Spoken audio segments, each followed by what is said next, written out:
Takako Konishi fue una mujer japonesa con un asco de vida, empleo de mierda, familia odiosa, sin pareja y cuyo único escape consiste en la película del año de 1996, Fargo. En la escena más famosa del filme, se entierra un maletín lleno de dinero en medio de una carretera nevada en Minnesota.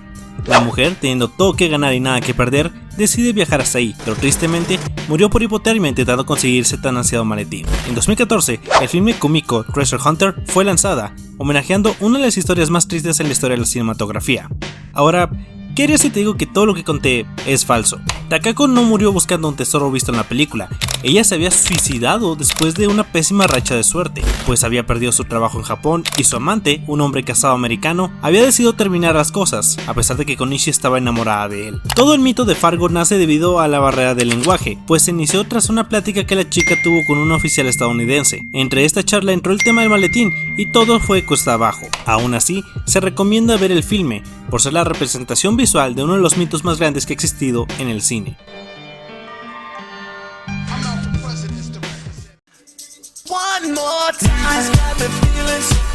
Michael Ehrlich fue uno de los mejores club kids de todos los tiempos, viviendo una vida llena de música, drogas, fiestas y excesos en finales de los 80 e inicios de los 90. Los medios estaban encima de él y su gente por sus extravagantes shows, pero eso no es la razón por la que pasó la historia. En 1996, fue arrestado junto a Robert D. Riggs por el asesinato de Angel Meléndez. Angel tenía meses desaparecido, y fue la propia comunidad de los Club Kids los que empezaron la búsqueda, pero lamentablemente fue demasiado tarde. El 17 de marzo, Michael, Angel y Robert estaban pasando al rato hasta que los dos primeros empezaron a pelear por drogas y dinero. Y si bien parecía que las cosas habían terminado en paz, en la noche se agarraron a golpes. Robert acudió en auxilio de Michael matando a Angel con un martillo para luego asfixiarlo. Metieron su cadáver en una bañera por una semana hasta que lo trocearon y lo arrojaron al río. En 2003 se estrenó la película Party Monster, narrando la historia de este infame personaje. El filme ha pasado a la infamia por su pésima calidad, probablemente una de las peores películas basadas en hechos reales.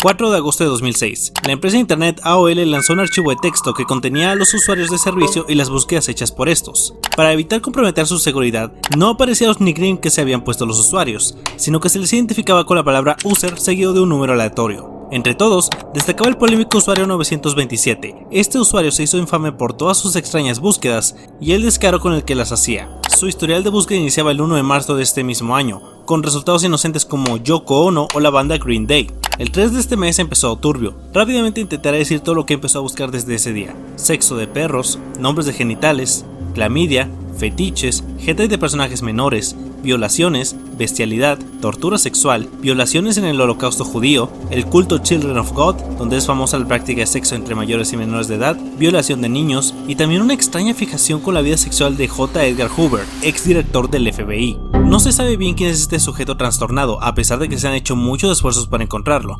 radicando en uno de los misterios más grandes en la historia de internet. Una obra de teatro en Filadelfia fue escrita por Catherine Clark Gray basándose en este caso, y a pesar de que estuve buscando diversas imágenes, videos o tan siquiera un póster promocional, no he podido encontrar absolutamente nada de esto. Por lo que tan solo nos queda pensar cómo es que se las arreglaron para hacer una obra de teatro basándose únicamente en el perturbador historial de este usuario.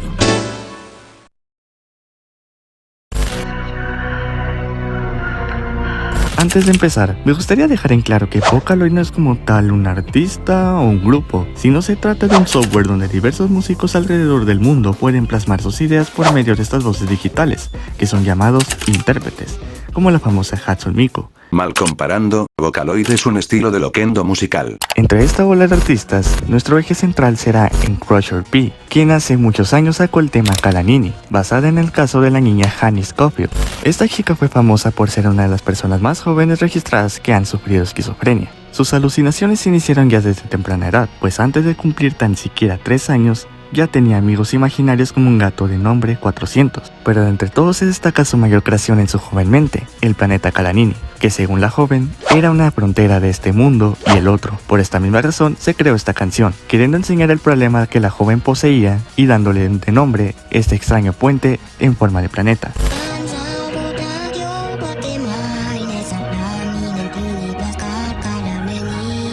Esta situación fue recibida con mucho cariño por parte de la comunidad estadounidense. Las donaciones y ayudas recibidas no pararon, y por un momento esta familia perfecta tuvo una vida de ensueño por el amor que les llovía, pero todo empezó a desmoronarse más tarde que temprano.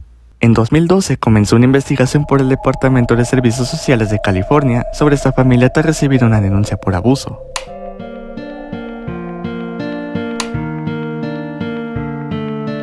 El matrimonio entre Susan y Michael, padres de la niña, tuvieron un turbulento divorcio que consistió en desprestigiarse uno al otro por medio de redes sociales, televisión y escarnio público. La denuncia relataba que la mujer obligaba tanto a Gianni como a su hermanito a consumir medicamentos no recetados mientras usaba su imagen para hacerse famosa en YouTube. La custodia de los niños se le fue arrebatada a los dos padres.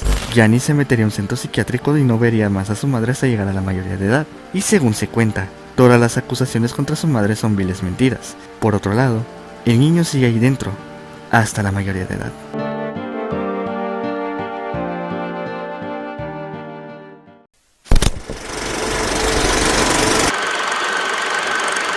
Jared Leto, a pesar de sus enormes baches en su carrera, nunca se le ha negado el excelente trabajo actoral que ha hecho en toda su filmografía, destacando la vez que personificó a Mark Chapman, el hombre que asesinó al artista John Lennon. Chapter 27, nombre de la película, se enfoca en un marco de 3 días previos al asesinato del ex-Beatle, centrándose 100% en el punto de vista de Chapman, dejando a Lennon más que nada en un segundo plano. Esta desde siempre ha sido una película polarizante. Si bien es cierto que Jared hizo un trabajo más que excelente haciendo este papel, demás aspectos dentro del filme hacen que sea la peor película basada en hechos reales para muchos medios especializados. El filme se llama así por la novela El guardián entre el centeno, que cuenta con 26 capítulos. Chapman, en la vida real, era un loco con delirios de grandeza, quería ser recordado, por eso no solo mató a Lennon, sino que por eso también se obsesionó con dicho libro, creyéndose el protagonista y portándose como tal, por eso se le llama Chapter 27, pues en su retorcida mente, su vida es una continuación de la novela. Su aburrido estilo de vida y frente a su punto de vista, patética forma de vivir, lo llevaron a tomar medidas desesperadas para alcanzar el reconocimiento y adoración que siempre quiso. Sin embargo, su nombre ahora solo figura como una de las personas más odiadas de América por arrebatarle a uno de sus músicos favoritos. La polémica serie de Netflix fue basada en un perturbador caso de un violador serial. La primera víctima que alzó la voz fue la joven Mary Adler, quien radicaba en Washington. Fue ultrajada en su habitación por un hombre durante la noche, y si bien hizo la respectiva denuncia, las autoridades empezaron a sospechar que era toda una mentira, por las palabras que usaba, entre ellas, creo que, o sueño. Fueron esas grietas de dudas lo que hicieron que las autoridades decidieran denunciar a Mary por presentar cargos falsos. Esto afectó tanto la reputación de ella que tuvo que huir de la ciudad, pues su vida social, laboral y romántica se desplomó frente a sus ojos. Por su lado, la detective Stacey Gilbert se dio cuenta que este caso no era aislado. Este seguía un patrón que coincidía con muchísimos casos similares de violación, lo cual lo llevó a unir fuerzas con la sargenta Edna Hendershot. Estas dos mujeres pudieron determinar que el culpable era el veterano del ejército Mark O'Leary. Un hombre de Lakewood acusado de ser un violador en serie aquí en Colorado y en el estado de Washington se declaró culpable hoy de abusar sexualmente a 4 mujeres. Mark O'Leary enfrenta cargos por robo agravado, asalto sexual, amenazar con un arma de fuego y secuestro. Todo lo que Mary dijo era verdad. Ella había sido violada por este sujeto, el cual tuvo una sentencia de más de 300 años en prisión, de donde esperemos que ahí mismo se muera.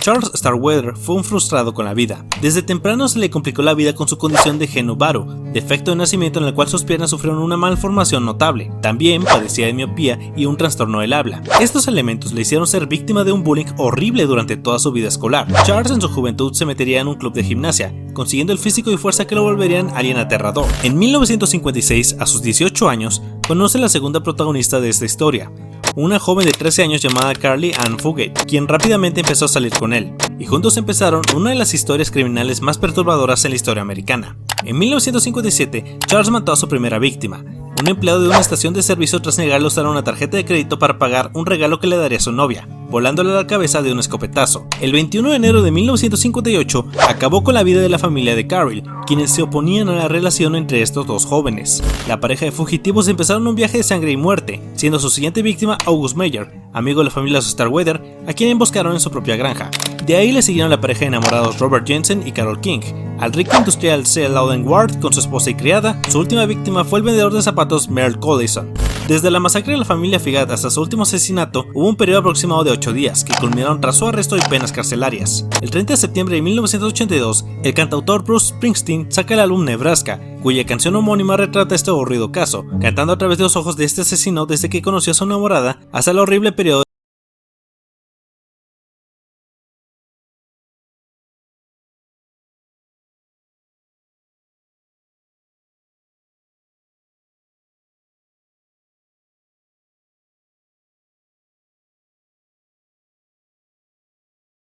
Dirigida en Italia por el cineasta Stefano Mordini y estrenada en el año 2021, La Escuela Católica es un filme dramático que cuenta uno de los episodios más oscuros que han ocurrido en este país europeo, la masacre de Circeo. A finales de septiembre de 1975, Gianni Guido, Angelo Izzo y Andrea Guida, jóvenes de un instituto católico, provenientes de familias adineradas y vivientes en la zona céntrica de Roma, eran bullies que ya tenían problemas con la ley. De hecho, Guida ya había sido condenado por violación. El 29 de septiembre de 1975, citaron a sus amigas Donatella Colasanti y Rosaria López para ir al cine. Sin embargo, los chicos las convencieron de mejor ir hasta una casa que tenían en San Felice de Circeo.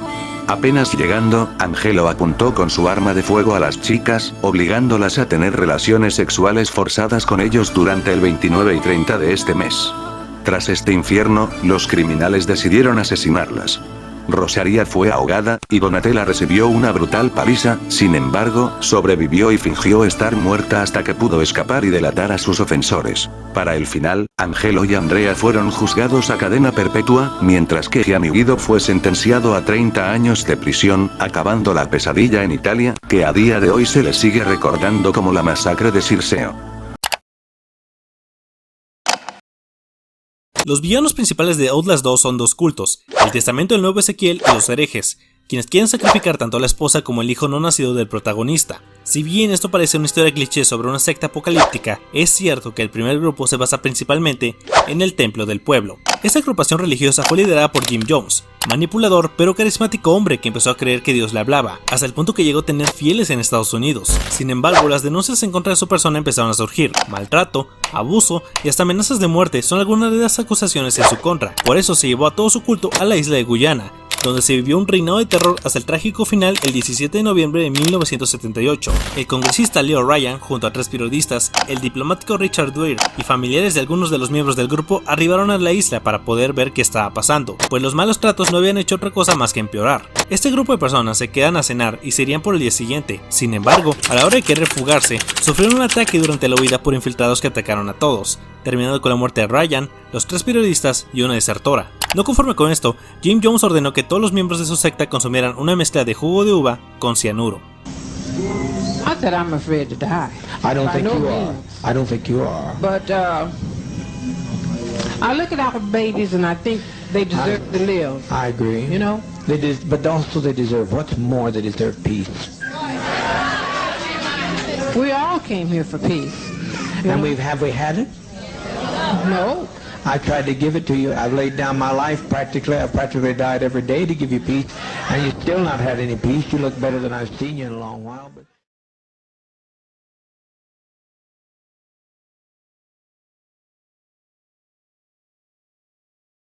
Esta es probablemente una de las películas más polémicas de la historia del cine, por no decir que la más polémica. En 1979 se estrenó la biografía del emperador Calígula, tercer emperador romano y que gobernó desde el año 37 hasta el año 41, muriendo anda menos que a los 29 años de edad. Puede que muchos piensen que en un reinado de apenas 4 años no pasó gran cosa. Sin embargo, a este emperador se le recuerda por el infierno sexual y violento desatado por este tipo. Partamos por lo básico. ¿Cómo consiguió el trono? Tiberio, emperador durante la época donde se crucificó a Jesús, eligió al primo de Calígula como su sucesor. Sin embargo, nuestro desquiciado mancha de sus manos de sangre y se hace con el mando de Roma a la edad de 25 años. Su retorcida mente lo llevó a tener una relación incestuosa con sus hermanas, después obligarlas a prostituirse. Violó a su esposa Livia Orestilia para posteriormente repudiarla, asesinar al monarca de Mauritania después de anexar dicha provincia, dictar como delito capital mirarle desde lo alto cuando este pasaba, y básicamente desatar un baño de sangre, perversión y muerte. ¿Y qué decir de sus delirios de grandeza? A tal punto que lo llevó a ordenar una estatua a su semejanza frente al templo de Jerusalén, mandando un mensaje al creerse superior a las ideas hechas por la iglesia. Todo hasta que 30 conspiradores lo apuñalaron hasta la muerte. Ahora volvamos al filme. Y si bien es cierto que no les hace justicia a las atrocidades que Calígula cometió, muy alejados de la realidad no estuvieron. La película fue criticada por su extrema violencia y contenido erótico, el cual para nada es contenido erótico, sino que directamente es pornografía. Sexo oral, vaginal, en parejas heterosexuales y homosexuales, salvajismo, muerte, sangre y violencia. De esa manera podríamos describir el biopic más polémico de todos los tiempos. Masochisia es un videojuego de terror donde somos los responsables de controlar a Hamilton, un hombre que empieza a sufrir alucinaciones aterradoras después de que su medicación le falla, víctima de su enfermedad mental, que ha progresado tanto por el estrés que su horrible familia le ha puesto encima. Su padre es un maltratador que no deja de pegarle por los más mínimos errores. Tanto su hermano como su madre varían entre odiarlo o amarlo, y para colmo, una extraña entidad acaba de llegar a su vida para empeorar todo. El hombre gris, mejor conocido como Albert Fish. Este perturbado psicópata empezó su carrera delictiva con el acoso a menores de edad, pero pasaría a peor después de desarrollar esquizofrenia tras su divorcio. Ya a la edad de 60 años se dispararían los cadáveres. Primero mataría a un sujeto de nombre Thomas Beden, para posteriormente acabar sobre todo a niños de raza negra, víctimas fáciles pues la policía no iba a poner atención a los pobres chicos por prejuicios racistas. En total se le confirmaron 3 víctimas, pero se sospecha que pudo llegar hasta las 100 en total. La lista de crímenes cometidos por Fish van desde pedofilia, acoso, pederastia, canibalismo, asesinato, secuestro, violación, etc. En 1936 se le condenó a la silla eléctrica, muriendo el 16 de enero de 1936 y pasando a la infamia como el posible peor asesino serial de la historia. La antagonista del octavo videojuego de Resident Evil es la aterradora Lady Dimitrescu, una elegante monstruo que se encarga de perseguir y atormentar al protagonista del juego. Para la creación de este personaje se tomaron 3 puntos de inspiración: la versión de Morticia Addams de Angelica Houston, la leyenda urbana Hachaku-sama y por último, su estética noble y cargo lo sacó nada menos que de Elizabeth Bathory. La condesa desde una temprana edad presentaba ataques epilépticos y dolorosas migrañas, lo cual intensificó su comportamiento explosivo. Tras casarse con Francisco Narasdi, su marido empezó a enseñarle el bello arte de la tortura, pero no fue hasta después de su muerte que Elizabeth se desató. En un deseo de querer conservar su juventud eterna, asesinó aproximadamente 650 personas para poder sumergirse en su sangre y mantener apariencia joven, esto hasta su muerte en 1614. O eso dice la famosa leyenda urbana, pues diversos artículos han salido para poder defender esta famosa disque asesina, entre los que se incluye el libro de 1982 publicado por Joseph Coussis, en donde se sostiene que los intereses de terceros la llevaron a ser víctima de una enorme conspiración que mandaría la infamia a su nombre, siendo origen de inspiración para personajes como Lady Dimitrescu.